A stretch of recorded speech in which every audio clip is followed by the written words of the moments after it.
I stood in my grandson's bedroom, holding a small security camera, no bigger than a bottle cap. My hands were shaking, not from age, but from what I was about to do. At 62, I never imagined I'd be installing hidden surveillance in my own son's home. But when your gut screams that something is catastrophically wrong, you listen. Even when it means crossing lines you swore you'd never cross. The camera felt heavy in my palm, though it weighed barely an ounce. I'd bought it online 3 days ago, along with 4 others just like it. The reviews said they were perfect for keeping an eye on things when you're away. They didn't mention they were also perfect for uncovering the truth when everyone around you insists you're being paranoid. My son David had always been trusting. Too trusting, his late father used to say. When he married Brittany 5 years ago, I'd had reservations. Nothing concrete, just a feeling. The way she'd insisted on a prenup, then acted offended when David's lawyer suggested one. The way she'd gradually distanced him from his college friends. The way she always seemed to be calculating something behind those perfectly made-up eyes. But I'd kept quiet. What mother wants to be that cliché? The meddling mother-in-law who can't accept any woman is good enough for her baby boy. So I smiled at the wedding. I babysat my grandson Tommy when they asked, and I pretended not to notice the designer handbags that appeared monthly, despite Brittany's claims of being a struggling freelance photographer. 3 months ago, David mentioned in passing that they were having money troubles. He'd laughed it off, said they'd overextended on the house renovation. But I knew David. He was conservative with money, always had been. He wouldn't overextend. Not unless someone was pushing him to. 2 months ago, I noticed the bills. I was dropping off groceries, something I did every week because Brittany claimed she was too busy with work, and saw the pile on the kitchen counter. Credit card bills, all in David's name, all with balances that made my heart stop. $40,000 on one card alone, another with $35,000. The minimum payments were more than their mortgage. When I asked David about it, he got defensive. Said it was none of my business, that Brittany was handling the finances, that I needed to trust them to manage their own lives. That's when I knew something was seriously wrong. David had never spoken to me that way. Ever. Last month, I showed up unannounced. Brittany answered the door in workout clothes, claimed she was about to head to yoga. But I'd called the yoga studio she allegedly attended. They'd never heard of her. I started tracking the little lies. The business lunches that didn't exist. The photography clients she couldn't name. The conferences she attended in cities where no photography conferences were being held. I tried talking to David again. He accused me of being jealous, of trying to sabotage his marriage. Brittany stood behind him, hand on his shoulder, looking at me with something that almost resembled triumph in her eyes. That's when I realized I was completely alone in this. If I wanted to protect my son, I'd have to do it myself. So here I was, installing cameras. One in the living room, hidden inside a decorative clock I'd bought them for Christmas. One in the home office, tucked behind books on the shelf. One in the kitchen, disguised as part of the pendant light fixture. I'd told them I wanted to clean their house as a surprise while they took Tommy to his swimming lesson. Brittany had actually looked annoyed, but David had been grateful. My sweet, oblivious boy. The cameras were motion-activated and connected to an app on my phone. I'd spent hours learning how to use the technology. My book club friends thought I was losing it when I started asking about surveillance equipment. But Martha, who'd gone through her own family drama with a daughter-in-law, understood. She's the one who recommended the brand. For the first week, nothing interesting happened. I watched them eat dinner, watched them argue about whose turn it was to give Tommy a bath, watched the mundane reality of their life. I felt guilty. Invasive. Maybe I really was just a paranoid old woman who needed to let go. Then, on day 9, everything changed. It was a Tuesday afternoon. David was at work. Tommy was at preschool. Brittany was home alone. I was at my own house, half watching the feeds while I folded laundry. I saw her come into the living room, looking around carefully, like she was making sure she was alone. My attention sharpened. She pulled out her phone and made a call. The cameras didn't have audio, but I could read enough from her body language. She was animated, smiling, laughing. Not the tired, stressed version of Brittany that David saw. This was different. This was someone comfortable, someone in control. The call lasted 15 minutes. When she hung up, she went to the home office. I switched to that camera feed. She sat at David's computer, the one he used for his work-from-home days. She knew his password. I could see that much. She logged in without hesitation. For the next 45 minutes, I watched her transfer money, over and over again. Small amounts, probably small enough that David wouldn't notice individual transactions. But they added up. 500 here, 750 there, 1,000 from one account, 1,500 from another.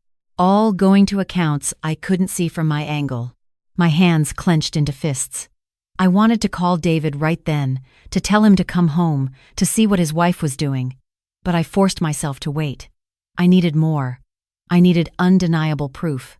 Over the next 3 weeks, I documented everything. I watched Brittany transfer over $32,000 from David's accounts.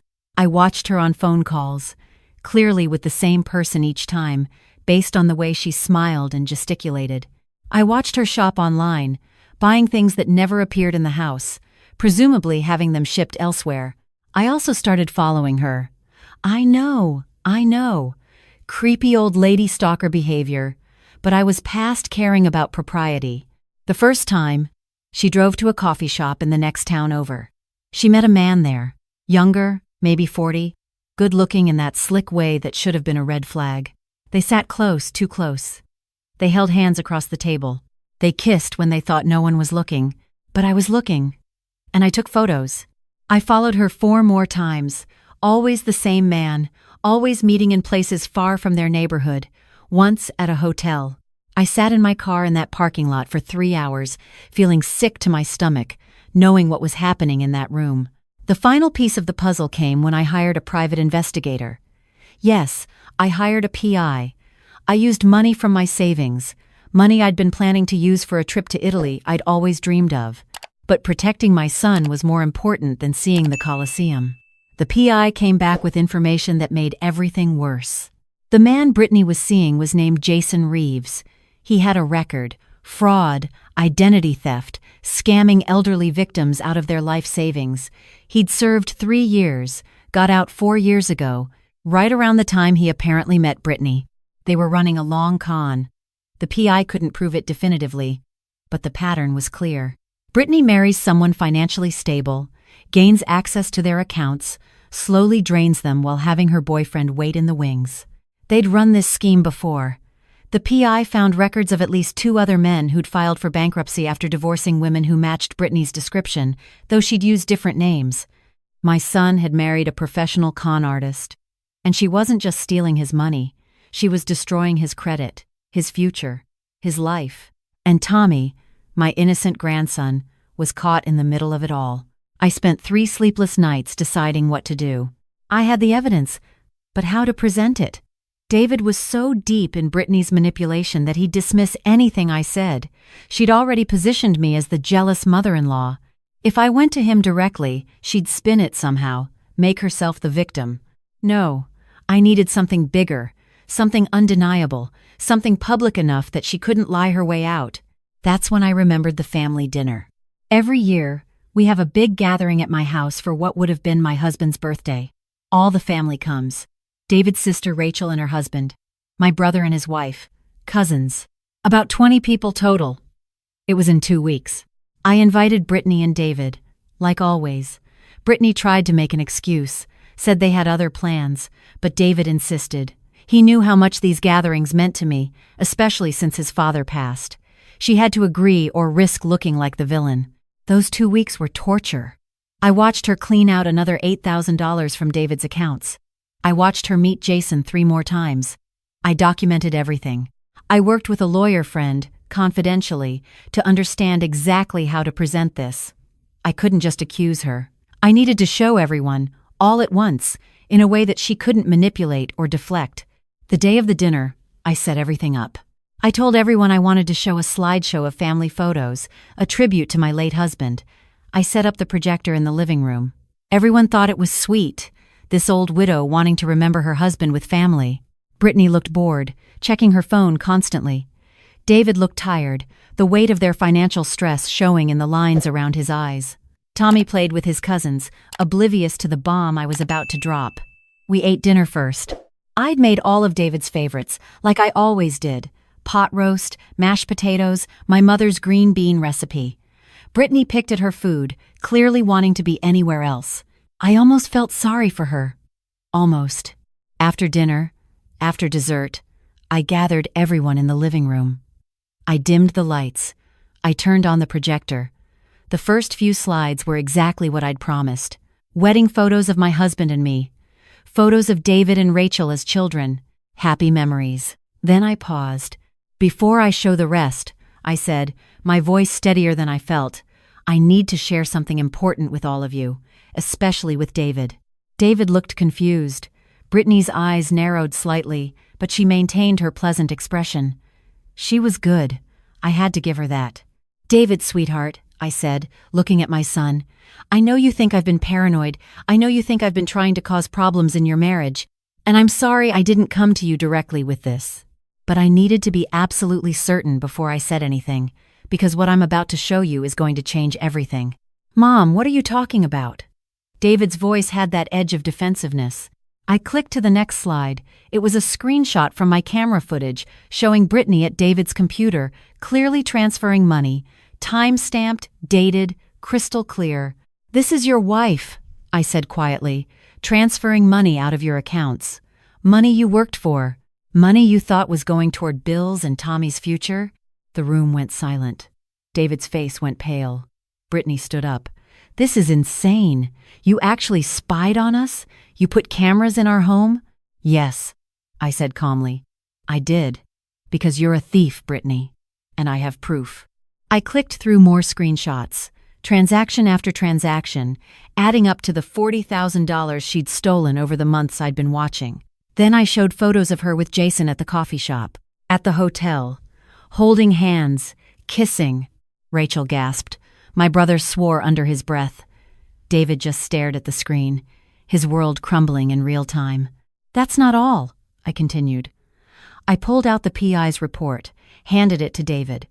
This man is Jason Reeves, convicted fraudster. He's your wife's boyfriend. And together, they've been running a con. You're not the first, David. She's done this before, to at least 2 other men that we know of. She marries them, drains their accounts, and moves on. Brittany's mask finally cracked, her pleasant expression twisted into something ugly. You bitter old woman, you can't stand that your son chose me over you. You're making all this up because you're jealous and alone, and I have video footage, I said, my voice cutting through her rant. I have bank records. I have a private investigator's report. I have photos. I have everything, Brittany. Everything. David finally spoke, his voice barely above a whisper. Is it true? Brittany turned to him, tears instantly appearing. She was good at this, I realized. She'd probably cried her way out of consequences her whole life. Baby, no. She's manipulating you. Those photos are taken out of context. That's my financial advisor. We were just, your financial advisor that you kiss? Rachel interjected, her voice sharp. In a hotel parking lot? David, you know your mother has never liked me. Brittany tried again. She's been waiting for a chance to turn you against me. This is all. How much? David interrupted, looking at me, not his wife. How much did she take? I told him the total. $56,000 over 5 months. Not counting the credit card debt she'd racked up in his name, not counting the loans she'd taken out using his information. David's face went through a dozen emotions. Shock, denial, anger, hurt, betrayal. Finally, he turned to Brittany. Get out. David, please. Get out of my mother's house. Get out of my life. Get your things from our house supervised by the police so you don't steal anything else and get out. Brittany looked around the room, maybe hoping for an ally, but everyone was staring at her with disgust or pity or both. Even Tommy, my sweet grandson, had stopped playing and was watching with wide, confused eyes. She grabbed her purse and stormed out. David sank onto the couch, buried his face in his hands. Rachel sat next to him, arm around her brother's shoulders. Everyone else quietly started cleaning up, giving them space. I sat down on David's other side. I'm sorry, I whispered. I'm so sorry this happened to you. He looked up at me, tears streaming down his face. You were right. The whole time, You were right. And I didn't listen. You loved her, I said gently. That's not a weakness. She took advantage of your trust. That's on her, not you. The aftermath was messy. David filed for divorce immediately. With the evidence I'd gathered, Brittany's lawyer advised her not to fight it. She had to return what she could, though most of the money was gone. David filed a police report. They couldn't charge her with the affair, obviously, but the financial fraud was enough. She was arrested 3 weeks later. Jason Reeves disappeared. Probably moved on to the next victim, the next con. But Brittany, without him, without her usual playbook of manipulation working, crumbled. She eventually pleaded guilty to avoid trial. Got 3 years, probably out in 18 months with good behavior. David had to file for bankruptcy. His credit was destroyed, but he kept his house, kept his job, kept Tommy, and slowly, painfully, he started to rebuild. As for me, I learned something too. I learned that sometimes being the bad guy in someone's story is worth it if you're protecting them. I learned that trusting your instincts, even when everyone tells you you're wrong, is not paranoia, it's wisdom. I learned that being older doesn't make you weak or paranoid or irrelevant. It makes you experienced. It makes you capable of seeing patterns that younger, more trusting people might miss. I'm 62 years old. I have arthritis in my hands, I need reading glasses, and I can't stay up past 10 o'clock without being exhausted the next day. But I'm also the woman who saved my son from financial ruin and my grandson from growing up watching his father be destroyed. The cameras are still in my closet. I haven't thrown them away. Not because I plan to use them again, but because they're proof. Proof that I could do what needed to be done. Proof that I protected my family when no one else could. David and I are closer now than we've been in years. He's dating again, slowly, carefully. He checks in with me about the women he meets, not because I demand it, but because he values my opinion now. He learned the hard way that his mother's instincts were worth listening to. Tommy asks me sometimes why Brittany doesn't come around anymore. I tell him that sometimes grown-ups make mistakes, and when they do, there are consequences. That honesty is important, and trust, once broken, is hard to fix. He's only 6, but he nods like he understands. Last week, I finally booked that trip to Italy. David insisted on paying for it, said it was the least he could do. I argued, but he was adamant. Said I'd spent my savings saving him. Now he wanted to give me the dream I'd postponed. I'm leaving next month. I'll see the Colosseum, the canals of Venice, the rolling hills of Tuscany. But the real trip, the real journey, was these past 6 months. It was learning that I still have fight in me, that age is just a number when it comes to protecting the people you love. That being underestimated, written off as just a paranoid old woman, can actually be your greatest advantage. Brittany thought I was too old, too out of touch, too easy to dismiss.